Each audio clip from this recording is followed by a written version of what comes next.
everyone! Good evening po sa inyong lahat. Yan. For today's video, ang aking pong lulutuin ay tokwa at squid ball. Hello mga Kadiskarte TV. So, ito po yung nire-ready kong ulam namin, squid ball tsaka tokwa. Ayan. Fried tokwa lang siya. Tsaka yan. Hello mga Kadiskarte TV. So nagluluto po ako ngayon ng squid ball. Saka fried na ito, tokwa. So pasensyahan nyo na po yung camera ko dahil malabo po yung camera ko sa harapan ng cellphone. Ayan siya.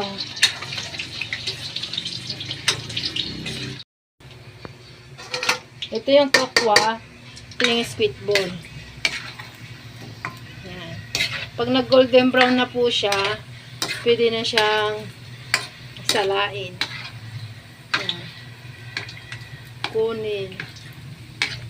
Ito lang po yung ulam namin for tonight. Kasi alam nyo naman po, maulan. Naka-5 gupit lang po kami ngayon. Sakto lang sa pangkain.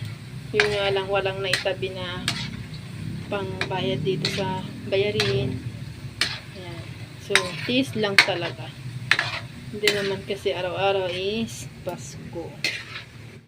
Ayan. So, pwede na siyang kunin.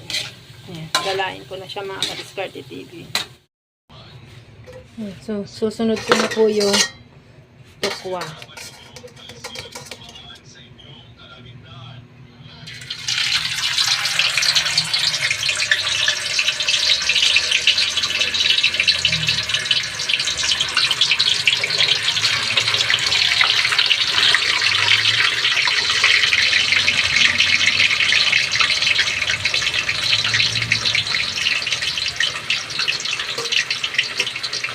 Dumikit siya.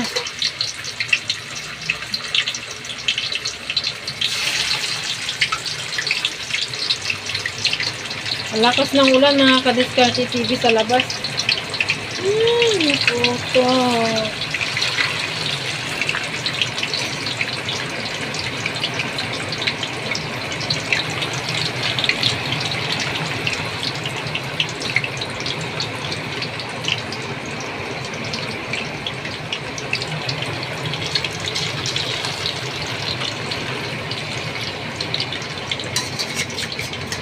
Isa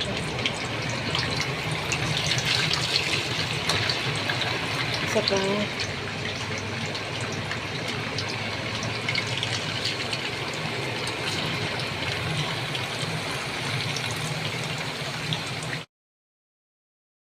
Karte. Ayan. So, babaliktarin ko na po yung iba. Ayan.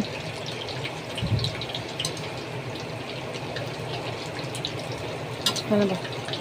Ang gulo eh, no?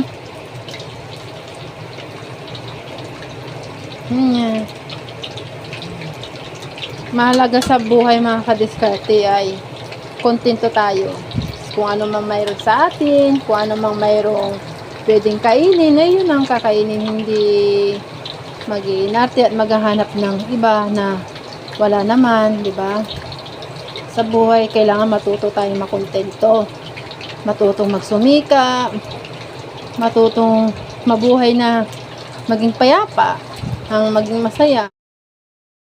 Ayan. So, kunti na lang, ilang minuto na lang mga Kadiskarte TV, ay pwede na siya ilipat doon sa kabila.